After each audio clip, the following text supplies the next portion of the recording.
प्रिय साथियों, आज हम देखेंगे चैप्टर 7 जिसका नाम है पी ब्लॉक के तत्व। इसके अंतर्गत प्रश्न बैंक 2022 के दो अंकों के क्वेश्चंस। इसके पिछले वीडियोज़ में हम लोगों ने ऑब्जेक्टिव्स के साथ साथ क्वेश्चन नंबर 22 तक हल कर लिए थे। 3 क्वेश्चंस हमारे बचे थे जिसको हम इस वीडियो में कवर करेंगे। तो क्वेश्चन 23वां है, हाइड्रोजन फ्लोराइड का जो फार्मूला है HF है को कांच की बोतल में सुरक्षित नहीं रखा जा सकता है, क्यों? तो जो HF है, हाइड्रोजन फ्लोराइड यानी HF है, इसको अगर हम कांच की बोतल में रखते हैं तो ये कांच की बोतल में सुरक्षित नहीं रहता है। इसका कारण हमको देना है कि क्यों नहीं रहता है।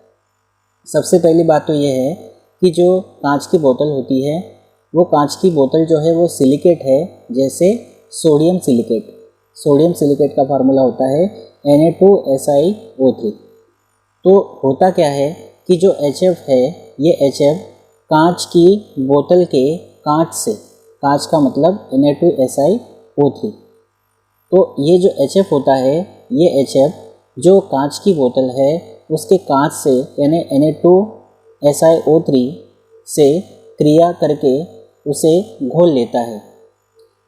ये HF जो है इस कांच को घोल लेता है और जो यौगिक बनाता है उसका नाम है सोडियम फ्लोरोसिलिकेट। सोडियम फ्लोरोसिलिकेट जिसका फार्मूला होता है Na2SiF6। तो ये बनाता है और यही कारण है कि HF को कांच की बोतल में सुरक्षित नहीं रखा जा सकता है। आप इसको इस तरह से भी लिख सकते हैं कि HF जो है वो कांच को घोल लेता है और घोलकर ये जो यौगिक है सोडियम फ्लोरोसिलिकेट Na2SiF6 बनाता है। इसीलिए HF को कांच की बोतल में सुरक्षित नहीं रखा जा सकता, मतलब HF को आप कांच की बोतल में नहीं रख सकते। अगला क्वेश्चन है फ्लोरीन यानी F, क्लोरीन यानी Cl। आप इसको F2 भी कह सकते हो, इसको Cl2 भी कह सकते हो। तो जो फ्लोरीन है ये क्लोरीन की तुलना में प्रबल ऑक्सीकारक है, क्यों? तो इन शॉर्ट आप समझ गए होंगे कि फ्लोरीन जो है वो प्रबल ऑक्सीकारक है। हालांकि सभी हेलोजन जो है ये ऑक्सीकारक होते हैं, लेकिन इन हेलोजनों में भी अगर हम तुलना करें तो सबसे प्रबल ऑक्सीकारक होता है फ्लोरीन, और फ्लोरीन के बाद आता है क्लोरीन। तो क्लोरीन से प्रबल ऑक्सीकारक होता है फ्लोरीन। अब ऑक्सीकारक का मतलब क्या होता है? ऑक्सीकारक का मतलब होता है जिसका अपचयन होता है, और अपचयन में क्या होता है? इलेक्ट्रॉन ग्रहण किए जाते हैं। तो ऑक्सीकारक का मतलब, ऑक्सीकारक वो होगा जो अपचयन कर सकेगा, या ये कहेंगे कि ऑक्सीकारक वो होता है जिसका अपचयन होता है। और अपचयन में क्या होता है? इलेक्ट्रॉन ग्रहण किए जाते हैं। और इलेक्ट्रॉन कौन ग्रहण करता है? जिसकी ऋण विद्युतता जितनी ज़्यादा होती है वो उतना फास्ट इलेक्ट्रॉन को ग्रहण करता है। आप जानते हैं जो फ्लोरीन होता है, इस फ्लोरीन की ऋण विद्युतता 4 होती है और क्लोरीन की ऋण विद्युतता 3.2 होती है। इसका मतलब ये है कि जो फ्लोरीन है इस फ्लोरीन की ऋण विद्युतता क्लोरीन से अधिक है। इसकी 4 होती है, इसकी 3.2। तो फ्लोरीन की ऋण विद्युतता जो है वो क्लोरीन से अधिक है, और अधिक ऋण विद्युतता होने के कारण इलेक्ट्रॉन ग्रहण करने की अधिक क्षमता रखता है। कौन? फ्लोरीन। तो फ्लोरीन जब जल्दी से इलेक्ट्रॉन ग्रहण करेगा मतलब फ्लोरीन का जो अपचयन है वो बहुत जल्दी हो जाएगा, और यही कारण है कि फ्लोरीन क्लोरीन की तुलना में प्रबल ऑक्सीकारक है। हालांकि अगर आपने इलेक्ट्रोकेमिकल सीरीज़ या विद्युत रासायनिक श्रेणी पढ़ी होगी तो उसमें विद्युत रासायनिक श्रेणी में लिथियम सबसे ऊपर है, जिसकी इलेक्ट्रॉन त्याग कर धनायन बनाने की प्रवृत्ति होती है, इसलिए लिथियम प्रबल अपचायक होता है। और विद्युत रासायनिक श्रेणी में सबसे लास्ट में आता है फ्लोरीन, जिसके इलेक्ट्रॉन ग्रहण कर ऋणायन बनाने की प्रवृत्ति होती है, इसलिए सबसे प्रबल ऑक्सीकारक तत्व फ्लोरीन ही होता है। तो यहाँ पर फ्लोरीन है। तो यह आप समझ गए होंगे बहुत ही अच्छे से कि फ्लोरीन जो है वो क्लोरीन की तुलना में प्रबल ऑक्सीकारक क्यों है? क्योंकि जल्दी से इलेक्ट्रॉन ग्रहण कर सकता है, क्योंकि इसकी ऋण विद्युतता या विद्युत ऋणात्मकता का हो या इलेक्ट्रोनेगेटिविटी का हो, ये अधिक होती है। उसके बाद एक लास्ट क्वेश्चन और है, और ये क्वेश्चन है कि जो जीनॉन है, अक्रिय गैसें जो होती है helium, neon, argon, krypton, xenon, radon, और एक अक्रिय गैस और उसमें जोड़े हैं ओगेनेसन जिसका संकेत होता है OG। तो उसमें से जो जीनॉन होता है एक अक्रिय गैस है, हालांकि आप जानते हैं जितनी भी अक्रिय गैसें हैं उनके यौगिक नहीं होते हैं और इनके यौगिक बनाने की कोशिश भी की गई तो असफलता ही प्राप्त हुई। लेकिन जिनॉन एक ऐसा ही अक्रिय गैस है कि ये अक्रिय तो है लेकिन फिर भी जिनॉन के यौगिक उपलब्ध है। मतलब जिनॉन जो है वो यौगिक बनाता है।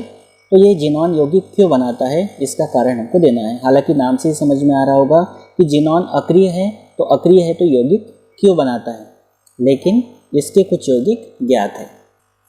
तो इन शॉर्ट आप समझ गए होंगे कि जिनॉन एक अक्रिय गैस है लेकिन फिर भी इसके यौगिक क्यों उपलब्ध है।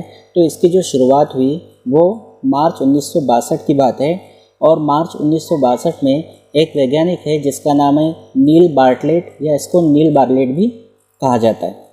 तो मार्च 1962 में जो नील बार्टलेट है इन्होंने देखा कि प्लेटिनम हेक्सा फ्लोराइड, अब आपको अगर ये पूरा नाम नहीं लिखना है तो आप सीधा समझ सकते हो या लिख सकते हो PTF6।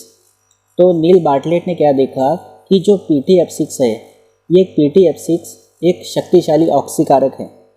ऑक्सीकारक है इसका मतलब ये है कि ये जो PTF6 है ये इलेक्ट्रॉन ग्रहण कर सकता है, क्योंकि ऑक्सीकारक है मतलब ये अपचयन कर सकता है।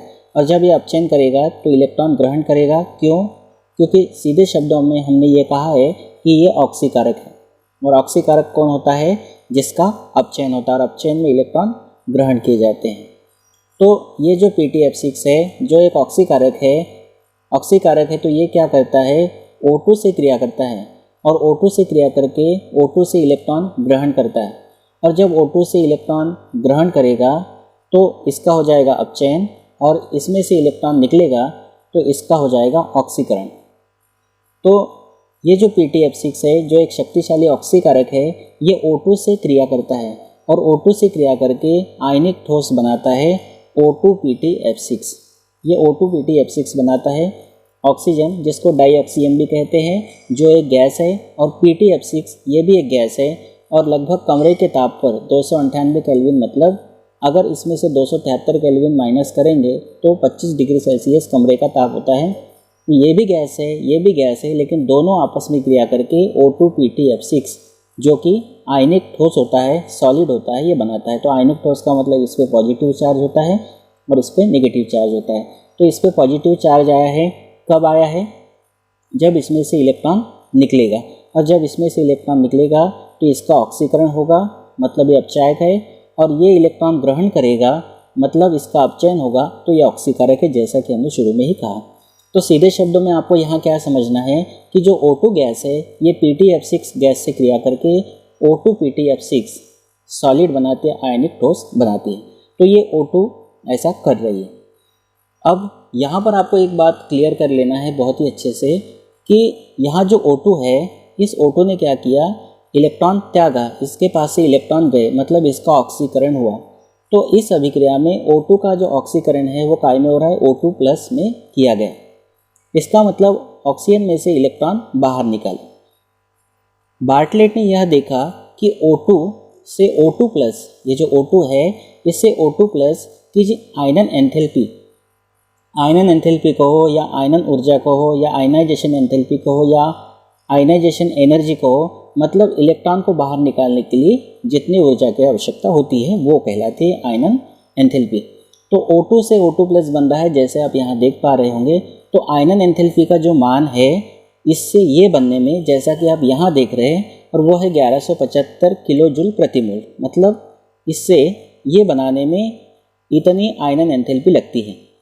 और बार्टलेट ने ये नोटिस किया कि अगर X से E से हम इलेक्ट्रॉन निकालते हैं और X से E+ बनाते हैं, क्योंकि इलेक्ट्रॉन निकलेगा तो प्लस आएगा, तो XE से XE+ बनाते हैं, तो उन्होंने देखा कि इससे एक इलेक्ट्रॉन निकालने में भी आयनन एंथैल्पी का मान लगभग, पूरी तरह से तो नहीं कह सकते, लेकिन लगभग उतना ही लग रहा है। जैसे O2 से O2+ बनाने में 1175 किलो जूल प्रति मोल आयनन एंथैल्पी लग रही है, जबकि XE से XE+ बनाने में आयनन एंथैल्पी का जो मान है वो 1170 किलो जूल प्रति मोल लग रहा है, मतलब लगभग आयनन एंथैल्पी का मान समान है। तो उन्होंने देखा कि इसकी आयनन एंथैल्पी O2 की इतनी है, तो जब O2 PTF6 जो कि गैस है इससे क्रिया कर सकता है, तो जिनॉन की आयनन एंथैल्पी तो लगभग उतनी है, तो क्या जिनॉन Pt(F6) से क्रिया नहीं कर सकता? तो उन्होंने करके देखा और उन्होंने पाया, नील बार्टलेट ने पाया, 1962 की बात है, उन्होंने पाया कि Xe जो कि गैस है, जैसे ऑक्सीजन गैस है वैसे Xe यहाँ गैस है, ये Pt(F6) से क्रिया करती है कमरे के ताप पर और Xe Pt(F6) बनाती है, जैसे यहाँ O2 Pt(F6) बना था। तो इस प्रकार से नील बार्टलेट ने जिनॉन जो कि अक्रिय गैस है, जिनके यौगिक उपलब्ध नहीं थे, यौगिक ज्ञात नहीं थे, उनके यौगिक को उन्होंने बनाकर दिखाया। तो इस तरह से हम कह सकते हैं कि जिनॉन जो है ये अक्रिय गैस है, लेकिन फिर भी इसके यौगिक उपलब्ध हैं। उसके बाद जिनॉन के फ्लोराइड भी ज्ञात किए गए, जैसे XeF2, XeF4, XeF6। इस तरह से जिनॉन के फ्लोराइड भी ज्ञात किए गए, जिनॉन के ऑक्सीफ्लोराइड भी ज्ञात किए गए। तो इस तरह से हम ये कह सकते हैं कि जिनॉन अक्रिय गैस तो है, लेकिन जिनॉन के यौगिक उपलब्ध है और इसका मेन कारण जो है वो आयनन एंथैल्पी ऑक्सीजन और जिनॉन की जो लगभग समान है उसी के आधार पर यह अध्ययन किया गया। तो इस तरह से अब चैप्टर 7 के सारे क्वेश्चन बैंक के हमने कवर कर लिए हैं। फिर अगले चैप्टर्स को हम अगले वीडियोज़ में लेकर आएंगे। अगर चैनल पर नए हैं तो चैनल को सब्सक्राइब कर लीजिए, बेल आइकन को प्रेस कर लीजिए। Thank you.